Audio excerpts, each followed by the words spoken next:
The Great Friday Silver Price Smackdown is in effect. Is it rigged? Well, we'll discuss that possibility and so much more in this video as we explore.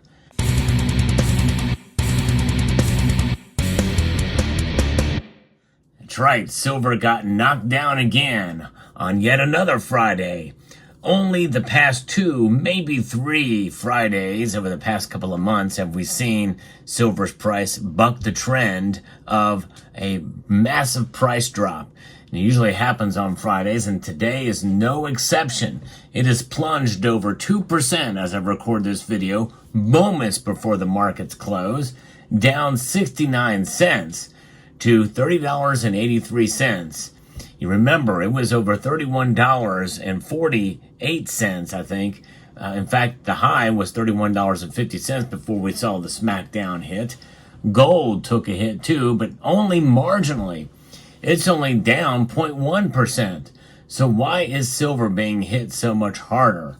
That's what we really want to know. Down $2.50. We'll try to make sense of some of it. I'm going to be referring to an article here from Kitco that talks about this. Hotter U.S. PPI reports puts price pressure on precious metals. Say that 5 times fast. Price pressure on precious metals. Gold and silver prices were solidly lower in early U.S. trading, and they hit daily lows in the immediate aftermath of a U.S. inflation report that came in hotter than expected. In other words, we saw disinflation numbers from this consumer price index yesterday that caused the prices to really dramatically increase. And now today with this report, they are smack back down. And although I will say that silver is not below where it was before the big rise yesterday, but still it's down. And the 2 precious metals extend their overnight losses that came in after sharp gains posted Thursday.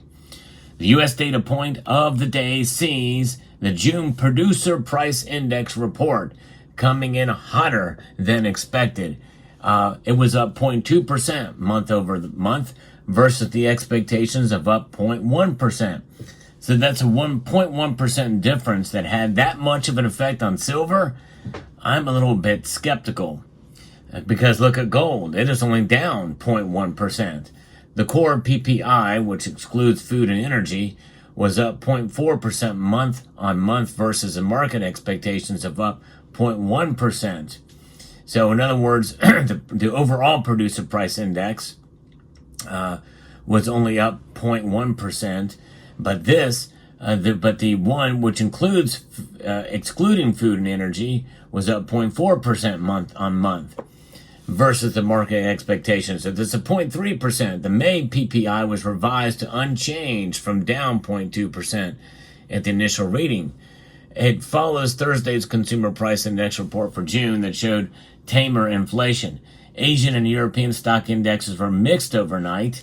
The U.S. stock index is reporting towards mixed openings when the New York session began. But one thing we know is that, with gold reacting the way it has, and we see what's going on with the dollar index, it's down solidly today. It's down 0.26.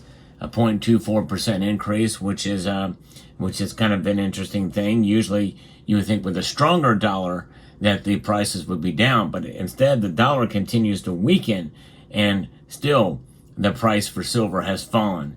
So what gives there? Well, when we look at other markets, we see that the other commodities have fallen slightly as well too. Copper's down slightly, aluminum is down, and zinc and lead are both down as well a little bit. Not by much, but notable, but regardless.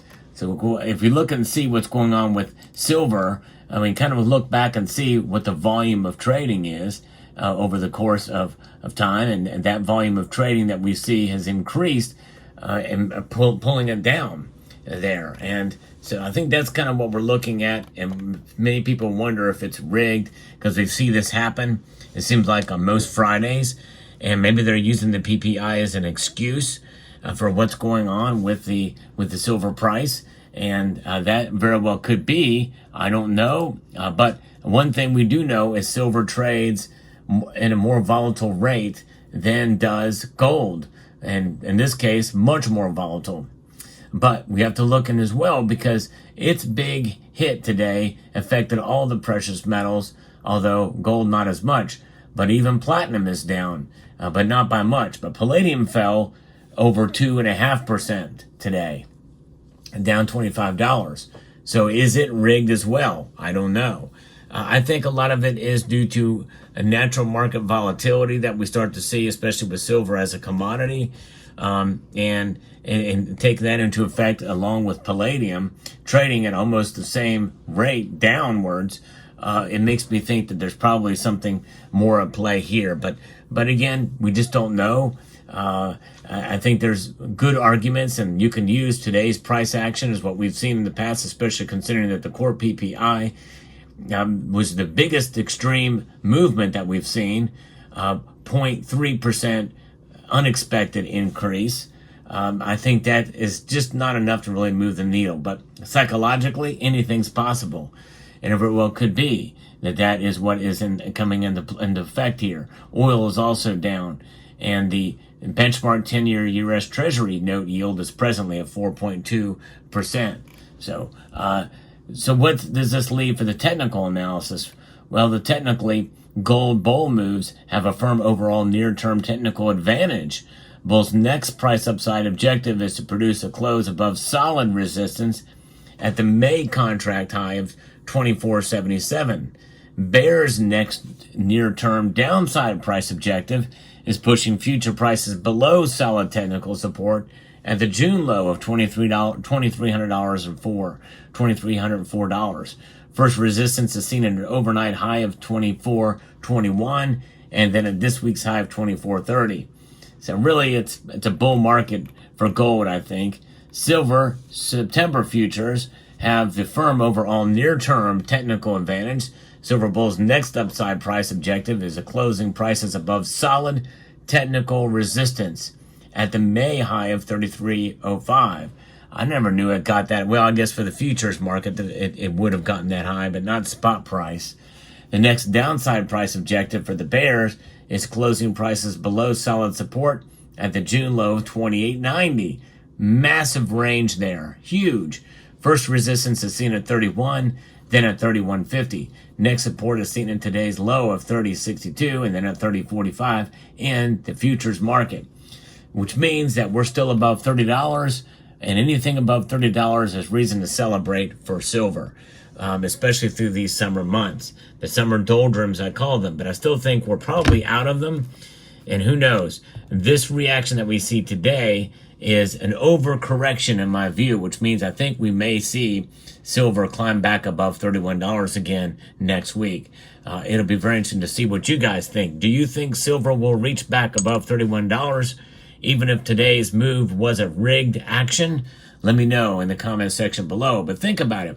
Silver is down now 2.32%, down 73 cents, $30.80 right now, moments before the markets close. Now, if this occurs and we continue to see silver trade in this range, that's not that big of a drop. We're still close to $31. For one day, it's a big drop, no question. That's a plunge in one day. But we're still well above $30 now. And we're also well within striking distance of $31 silver. That's a good reason to celebrate. It's a long road ahead, especially when you look at the gold to silver ratio, which, by the way, has widened substantially at 78.46 now. It was below 77 yesterday, but it just goes to show you what can happen within one day of trading.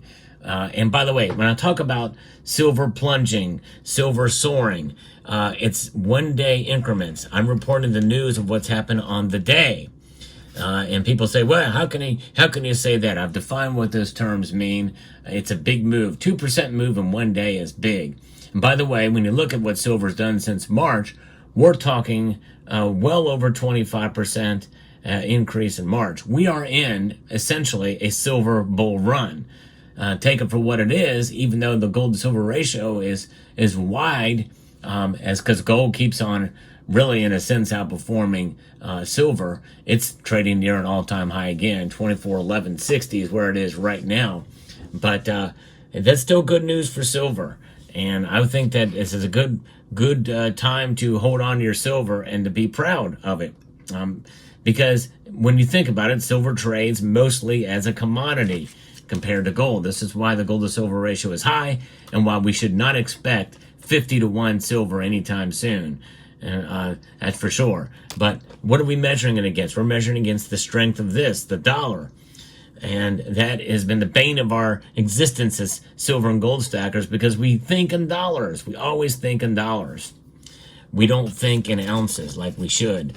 And this is why we should not be discouraged by days like today, because you think about it, the price is still high compared to where it was back in March and January. This is a losing proposition by design.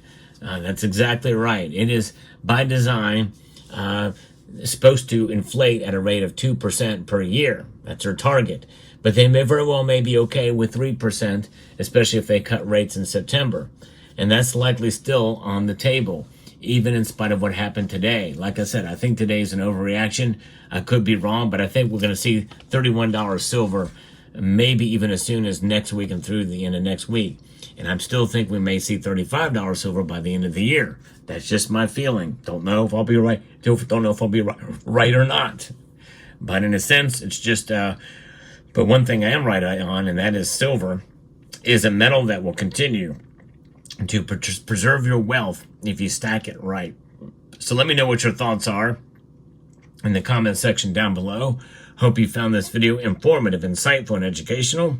I'd like to extend a multitude of gratitude to each and every one of you for taking the time to watch and to encourage you to please rate, share, comment, and subscribe.